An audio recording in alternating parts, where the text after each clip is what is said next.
This short video will show you how to install and activate HyperFlex CSI Operator within RedHat OpenShift cluster. Let's quickly take a look at the environment for this demo. This is a 4-node HyperFlex cluster with an all-flash configuration. Now let's also take a look at the VM setup. This is a Kubernetes cluster with 3 master nodes and 3 worker nodes, total of 6 VM. HyperFlex comes with native iSCSI, which is required for this setup. I'm going to walk you through how to enable iSCSI. To enable iSCSI, you need to configure an iSCSI network. Enter the iSCSI network configuration using the configuration wizard. You will need the subnet, gateway, and IP ranges.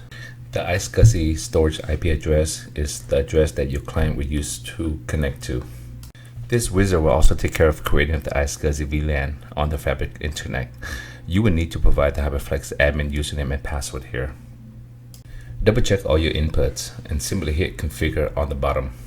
You will get a green alert, which means iSCSI is now configured. So this is the RedHat OpenShift Container Platform console. Let's quickly take a look at how the Kubernetes master and worker node looks within OpenShift. Here are the 3 master and 3 worker Kubernetes nodes. Now I'm going to show you how to install the HyperFlex CSI Operator.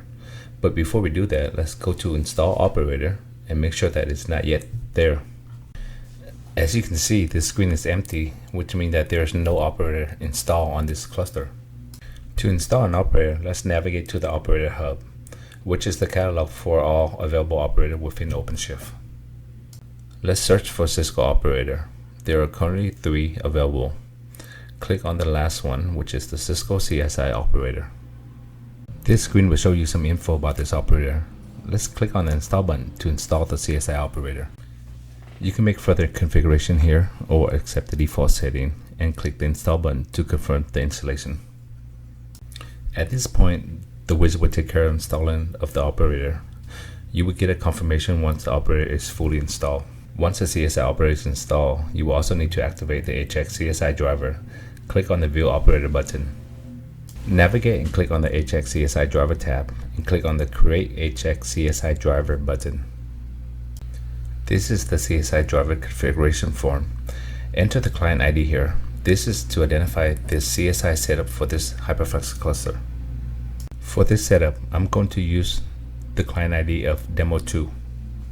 Enter the Docker registry name here. The default is cray.io/HyperFlex admin. The iSCSI URL is the IP address of the iSCSI storage IP address that is configured during the prerequisite portion of this video. Copy and paste the API token for the HyperFlex cluster here. The URL address is the IP address of the HyperFlex cluster management IP, which is also called the HX Connect management IP. You can specify a different driver image version or accept the default and then click the Create button. Now that HyperFlex CSI is fully installed, I'm going to walk you through on how to validate HyperFlex CSI. Let's navigate to Operator and click on Install Operator. You can now see the Cisco HyperFlex CSI Operator is installed. Click on the CSI Operator link. There is some important information about this operator listed here. Navigate to the HyperFlex CSI driver tab. You can verify all the driver detail on this screen. Let's go to Workload and Pods to verify and make sure all the CSI related pods are running. We only want to see HyperFlex CSI pods. We'll search for only HyperFlex CSI. As you can see, they are all active and running. There are also stateful sets that are associated with the HyperFlex CSI driver. Let's take a look at that to make sure that everything is there. There should be a total of 3 stateful sets. Now that we have HyperFlex CSI driver running, I'm going to demo HyperFlex CSI by installing and running a simple web application.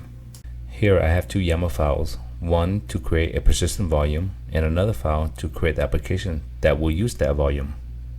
I'm going to use ocapply -f to apply both files. Both files is now applied. Let's go into OpenShift to make sure the messenger pod is there. You can see that the messenger pod is there and running now. Let's navigate to storage and see if the persistent volume is there now.